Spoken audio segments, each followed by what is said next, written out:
General Motors is in talks with its European employees to make them more competitive.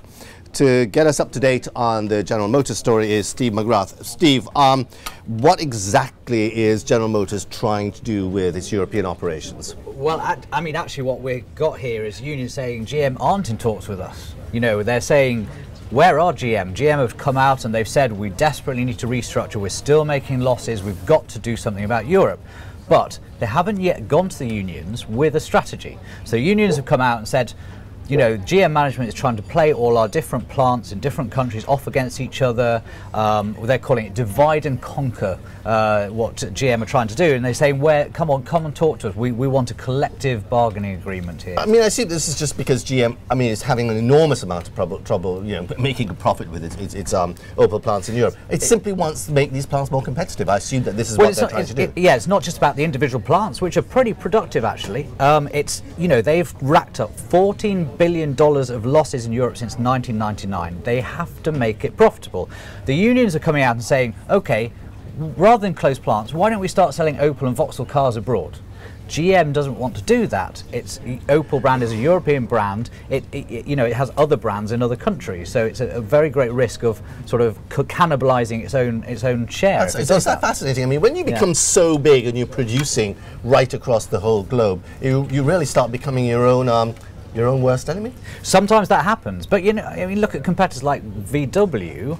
It doesn't really have that problem because it keeps its brands very separate sort of segments. Very distinct. GM is much more of a pull. Now, you know, what happens next? Opel has to close some plants. It has to.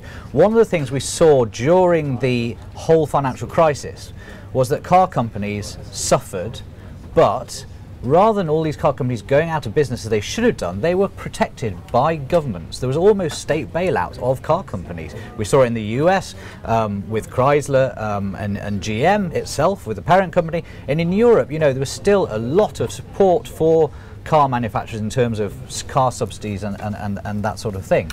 So what we're left with is overcapacity, and GM is struggling in that. Absolutely. So how does this impact with Peugeot? I mean, yes, here we go. In Europe. Now, this is a very interesting tangle in the whole story, right? So GM has now come out and said, right, we're going to do a partnership with Peugeot. And it looks like they're going to move very quickly. And what they're going to do is jointly produce cars, guess what? For markets outside Europe. So basically it's back to square one. It is, but you know, for GM, do they make those cars with Peugeot in Europe, or do they make them where it's going to cost them less in the centres where they're going to sell them, like Brazil? I mean, is at this stage of the game, I mean, we're obviously, you know, it's just the beginning of what's obviously going to be quite a big shake-up of their European operations. Are there any signs here of who the winners, who the losers in terms of the plants in the countries? Yeah, it's extremely difficult. Look, Opel have shut plants in the last few years, right? They have shut one in Belgium. They failed to do so even though they've tried in Germany, where they have very high labour costs.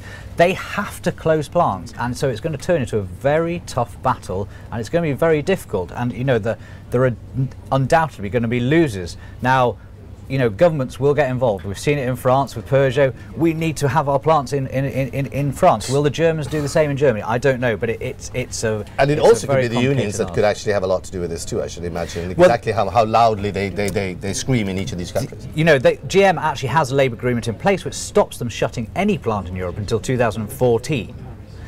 They could, of course, break labour agreements, but that doesn't go down very well. But the unions, of course, are going to have a say. They are very powerful, but listen, GM has got to the stage where it has to do something. So the unions have to realise, do we go forward with a profitable company, or are we going to, you know, force you to continue to take losses, which is good for no one, including the unions? Brilliant. Steve, thank you very much indeed. It's very kind of you. Nice joining.